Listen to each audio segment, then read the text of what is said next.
ከአላህ ሱና መካከል አንዱ በዚህች ምድር ሁሌም በእውነትና ሐሰት መካከል የማያልቅ ፍልሚያ፣ የማያባራ ፍትጊያ አለ። በዚህ ፍትጊያ ውስጥ ሁሌም እውነት ዘላቂ የበላይነትን ሲቀዳጅ፣ አንዳንዴ ሐሰትም አንጻራዊና ጊዜያዊ ግዝፈትን ያሳያል። በዚህ ሁሉ ውስጥ ሁሉም የሚስማማበት አንድ እውነት ቢኖር ዘላቂ የበላይነት የሚገኘው ከባድ ስቃይና ችግር ከሚወልደው ፈታኝና መራር ትዕግስት በኋላ መሆኑን ነው። የዚህ እውነታ ሕያው ምሳሌ አሕዛብ ነው። የአሕዛብ ጦርነት። يا أيها الذين آمنوا اذكروا نعمة الله عليكم إذ جاءتكم جنود فأرسلنا عليهم ريحا وجنودا لم تروها وكان الله بما تعملون بصيرا.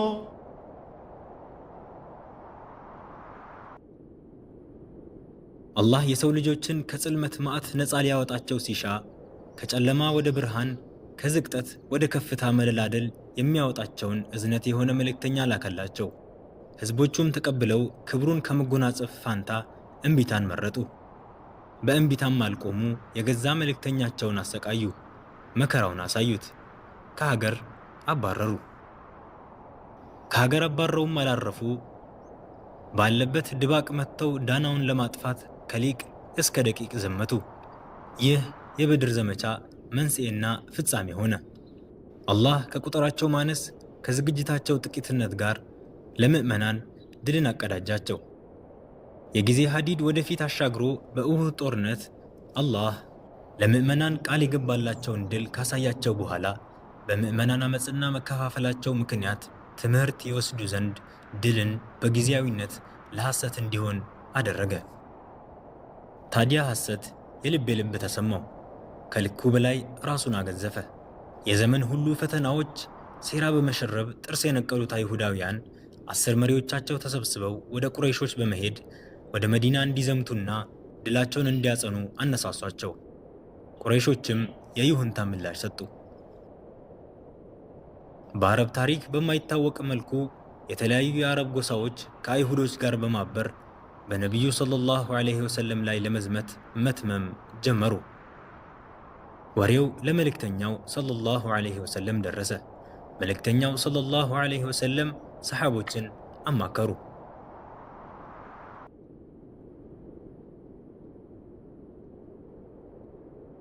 ሰልማን አልፋሪሲ ከወረራ ማምለጥ የሚችሉበትን ዘዴ እንካችሁ አለ። መዲና በተፈጥሮ አቀማመጧ በምዕራብ በምስራቅና ደቡብ አቅጣጫዋ በድንጋያማ ተራሮች የተከለለች ናት። የተቀሩ ክፍት ቦታዎችም ከሰሜናዊው የመዲና መግቢያ ውጪ በጥቅጥቅ ደኖች የተሞላ ከመሆኑ ጠላትን በነፃነት ወደ መዲና ለማስገባት የሚያስችል አይደለም። ስለዚህ የተቀረውን የሰሜናዊ ክፍል ፈረሰኛ የማይዘለው እግረኛ ገብቶ የማያቋርጠው ጉድጓድ እንዲቆፈር ሐሳብ አቀረበ። ነቢዩም ሰለላሁ ዐለይሂ ወሰለም ተቀበሉ። በሰልማን ሐሳብ መሠረትም የመዲናን ሰሜናዊ ክፍል የጠላትን መግባት የሚከለክል ጉድጓድ ተቆፈረ። የቁፋሮው ሂደት በጠንካራ ብርድ፣ በከባድ ረሃብና ችግር ላይ ተሆኖ ስለነበር የብዙዎችን ትዕግስት የተፈታተነ፣ እምነታቸውንም የፈተሸ ነበር። በዚህ ሁሉ የችግርና የጭንቅ የቁፋሮ ሁነት መሃል አንድ ትልቅ ቋጥኝ አልሰበር አልቆፈር አለ። የኔ ነቢይ መጡ ቋጥኙን ሊያወጡ፣ ባለመላው ነቢይ ማይፈነቀልን የቸነፈር ግግር እንደምባይ ሊያፈርጡ፣ ወርደው ከሐንደቁ አንዴ ቢሉት ጊዜ በዝነቱ ጌታ ስም ብርሃን ታየ ከዚያ ቋጥኙ እንደ አመድ ከእጃቸው ሲከስም። አላሁ አክበር የሻምን መክፈቻዎች ተሰጠው። አላሁ አክበር የፋርስን መክፈቻዎች ተሰጠው። አላሁ አክበር የየመንን መክፈቻዎች ተሰጠው። አላሁ አክበር። ሙሽሪኮች በአቡ ሱፊያን መሪነት ከተከተላቸው 4000 ጦር፣ 300 ፈረሰኛ፣ 100 ግመል በዑስማን ኢብኑ ጠልሓ ባንዲራ ያዥነት ወደ መዲና መርመስመስ ጀመሩ። ገጠፋኖች በ6000 ወታደሮች በእሁድ ተራራ በኩል ወደ መዲና ተመሙ። አቧራው እየቦነነ የፈረሰኛውና የእግረኛው ኮቴ እየተግሮመረመ ሁከትና ረብሻ እየተፈጠረ ወደ መዲና ተጠጉ። ጭንቅ መጣ። ሰዎች የሚሆኑት ጠፋቸው። የሚይዙት የሚጨብጡትን አጡ። አይናቸው ፈጠጠ። መናፍቃን ማንነታቸውን ደብቀው መቀጠል ተሳናቸው። አላህ ስብሓንሁ ወተዓላ ይህንን የጭንቅ ክስተት ሲያወሳ በቁርአኑ እንዲህ ይላል፣ إذ جاءوكم من فوقكم ومن أسفل منكم وإذ زاغت الأبصار وبلغت القلوب الحناجر وتظنون بالله الظنونا هنالك ابتلي المؤمنون وزلزلوا زلزالا شديدا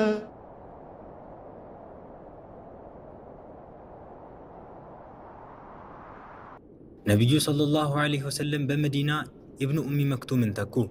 ሴቶችንና ሕፃናትን በአንድ ምሽግ አድርገው 3000 ወታደሮችን ይዘው ወደ ሐንደቁ ወጡ። አሕዛብ ወደ ሐንደቁ ሲጠጋ ተደናገጠ።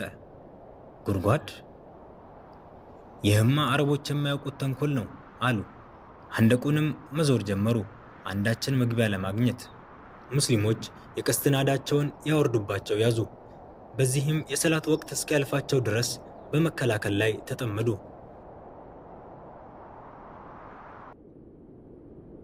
ጥቂት ትዕቢተኞች ባገኙት ቀዳዳ ሐንደቁን ተሻግረው ገቡ ወደ ሜዳ። የአቢ ጣሊብ ልጅ አሊ ሞገደኛው እንዳመጣጣቸው አስተናገዳቸው። የኸይበሩ ጀግና የጌታው ወዳጁ ሥርዓት አልበኝነት አይቀርብም ከደጁ። በዚህ የጭንቅ አውድ መሃል በጭንቅ ላይ ጭንቅ የሚጨምር ሌላ ክስተት ተከሰተ። በመዲና ክልል ደቡባዊ ክፍል ከነቢዩ ሰለላሁ ዐለይሂ ወሰለም ጋር በቃል ኪዳን ይኖሩ የነበሩ አይሁድ በኒ ቁረይዛዎች ቃል ኪዳናቸውን አፍርሰው ጦርነቱን በሙሽሪኮች በኩል ተቀላቀሉ። በዚህ ጊዜ ነቢዩ ሴቶችንና ሕፃናትን ባስቀመጡበት ምሽግና በበኒ ቁረይዛዎች መካከል ማንም ከልካይ አልነበረም። የክህደታቸው ወሬ ለነቢዩ ሰለላሁ ዐለይሂ ወሰለም ደረሳቸው። ነቢዩም ወሬው ልክ መሆኑን ካጣሩ በኋላ የሙስሊሞችን የኋላ ምሽግ የሚጠብቁ መስለማ ቢን አስለምን ከ200 እንዲሁም ዘይድ ብን ሐሪሳን ከ300 ወታደሮች ጋር ላኩ። ጭንቁ በረታ። ምዕመናን ተጨፍልቀው ተደምጥጠው ሲጠፉ በአይነ ህሊናቸው ታያቸው። ኢስላም ያበቃለት ያህል ተሰማቸው። በዚህም ክስተት ማን አማኝ ማን አስመሳይ እንደነበረ ተጋለጠ። ሙናፊቆች ጦርነትን ሸሽተው ወደ ጎጆአቸው ለመግባት ማስፈቀድ ጀመሩ። አሕዛብ وإذ يقول المنافقون والذين في قلوبهم مرض ما وعدنا الله ورسوله إلا غرورا وإذ قالت طائفة منهم يا أهل يثرب لا مقام لكم فارجعوا ويستأذن فريق منهم النبي يقولون إن بيوتنا عورة وما هي بعورة إن يريدون إلا فرارا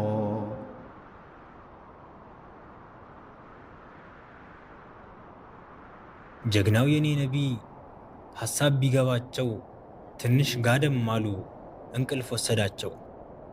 ከቆይታ ኋላ ከዚያ ሲያንሰራሩ ሰሓቦቻቸውን በድል አበሰሩ። አላሁ አክበር። ነቢዩ ሰለላሁ ዐለይሂ ወሰለም የመዲናን 1/3 ማሳ ለዑወይና በመስጠት እሱና ገጠፋን ከጦርነቱ እንዲመለሱ ለማድረግ ሐሳብ አቀረቡ። የአንሳሮች መሪ ሰዕድ ብኑ ሙዓዝ ተቃወመ። አንቱ የአላህ መልእክተኛ፣ ትላንትኛም እነሱም በሽርክ ላይ ነበርን። ያኔ እንኳን ከመዲና አንድም ፍሬ መብላትን አስበው አያውቁም። ዛሬ አላህ በኢስላም አከበረን። በአንቱም ካላቀም በኋላ ምግባችንን አናበላቸውም። በአላህ እምላለሁ ሰይፋችንን እንጂ ሌላ የምናበላቸው የለም። ነቢዩም ሰለላሁ ዐለይሂ ወሰለም ሐሳቡን አጸደቁ። በዚህ የጭንቅ መዓት መሃል ኑዐይም ብን መስዑድ የተሰኘ የገጠፋን ሰው በድብቅ ሰልሞ ወደ ነቢዩ ሰለላሁ ዐለይሂ ወሰለም መጣ። ምን ልርዳው አላቸው። አንተ አንድ ሰው ነህ፣ ምን ትረዳናለህ? ነገር ግን ያው ጦርነት ማታለል ነውና ከቻልክ አታላቸው አሉት። ይህ ኑዐይም ለአይሁዶችም ለቁረይሾችም ወዳጅ ሰው ነበር። ከዚያም ወደ በኒ ቁረይዛዎች ሄዶ የሚነግራቸውን እንደሚቀበሉት ካረጋገጠ በኋላ እንዲህ አላቸው። እናንተ የምትዋጉት በሀገራችሁ ነው። ብትወጉ ሌላ ሀገር የላችሁም። እነሱ ሀገራቸው ሩቅ ነው። ድል ካደረጉ ጥሩ፣ ካልሆነ ግን እናንተን ለሙሐመድ ጥለዋችሁ ሀገራቸው ይገባሉ። የዛኔ ብቻችሁን ትቀራላችሁ። ስለዚህ ለዚህ የሚሆን ተያዥ ጠይቋቸው፣ ካልሆነ ግን እንዳትዋጉ። ሐሳቡን ተቀበሉ፣ አደነቁለትም። ከዚያም ይህ ኑዓይም ፈጠን ብሎ ወደ ቁረይሾች በመሄድ ለእነርሱ ደግሞ እንዲህ አላቸው። አይሁዶች ከሙሐመድ ጋር የነበራቸውን ውል በማፍረሳቸው ተጸጽተዋል። ስለዚህ ከእናንተ ተያዥ ወስደው ለሙሐመድ ሊሰጡ ከሙሐመድ ጋር ተዋውለዋል። ከዚያም ወደ ገጠፋን ሄዶ ተመሳሳይ ነገር ነገራቸው። ሁሉም ውስጥ ጥርጣሬ ከተተ። በነጋታው የጦሩ ጠቅላይ አዛዥ አቡ ሱፊያን የክተት አዋጅ ለቁረይዛዎች ላከ። አይሁዶችም ነገ ቅዳሜ ነው፣ በቅዳሜ ቀን ሥራ እንሰራም፣ እንደውም ተያዥ ሳትሰጡን አንዋጋም አሉ። አሃ ኑዓይም እውነቱን ነበር ማለት ነው። አንድ ተያዥ አንሰጣችሁም ብሎ አቡ ሱፊያን ላከባቸው። እነሱም በተራቸው የኑዓይምን እውነተኝነት ተቀበሉ። በዚህ የመከፋፈል መዓት ውስጥ እያሉ ነቢዩ ሰለላሁ ዐለይሂ ወሰለም ለጌታቸው አላህ አሕዛብን በትኖ ድልን እንዲሰጣቸው ዱዓ አደረጉ። አላህም ከባድን ንፋስ ልኮ ድንኳኖቻቸውንና ዕቃዎቻቸውን ሳይቀር በታተነባቸው፣ በልባቸውም ውስጥ ፍርሃትን ከተተ። ነቢዩ ሰለላሁ ዐለይሂ ወሰለም ሑዘይፋን ወሬያቸውን እንዲያመጣ እንደ ሰላይ ላኩት። በመሃላቸው ገብቶ ለመመለስ መነሳታቸውን አረጋግጦ ወደ ነቢዩ ሰለላሁ ዐለይሂ ወሰለም በዘዴ ተመለሰ። በነጋታው ጨለማው ሲወገድ ጦር ሜዳው ላይ ምንም የሚታይ ነገር የለም። ተመለሱ። ورد الله الذين كفروا بغيظهم لم ينالوا خيرا وكفى الله المؤمنين القتال وكان الله قويا عزيزا አላህ ከጭንቅ በኋላ ከሐዘንና ትካዜ በኋላ ምዕመናንን ነፃ ወጣቸው። ይህች ነበረች ሰይፍ ያልተመዘዘባት የእምነት ጦርነት። ምዕመናን በዚህ ሁሉ መሃል የነቢያቸውን ሰለላሁ ዐለይሂ ወሰለም ምሳሌ በመከተል ጸንተው አምነው የመልእክተኛውን ቃል እውነት ብለው ነበር። አላህ ለምዕመናን የገባው ቃል ሁሌም እውነት ነው። ዛሬም ማን አማኝ ማን ሙናፊቅ መሆኑን ሊፈትን በሙስሊሞች ላይ የፈተናና የስቃይ በትርን ያሳርፋል። ነገር ግን ሁሌም ዘላቂ የበላይነት ለምዕመናን ነው። እነሆ ዘላቂ የበላይነት ለምዕመናን ነው። قد كان لكم في رسول الله أسوة حسنة لمن كان يرجو الله واليوم الآخر وذكر الله كثيرا ولما رأى المؤمنون الأحزاب قالوا هذا ما وعدنا الله ورسوله وصدق الله ورسوله وما زادهم إلا إيمانا وتسليما من المؤمنين رجال صدقوا ما عاهدوا الله عليه فمنهم من قضى نحبه ومنهم من ينتظر وما بدلوا تبديلا ليجزي الله الصادقين بصدقهم ويعذب المنافقين إن شاء أو يتوب عليهم إن الله كان غفورا رحيما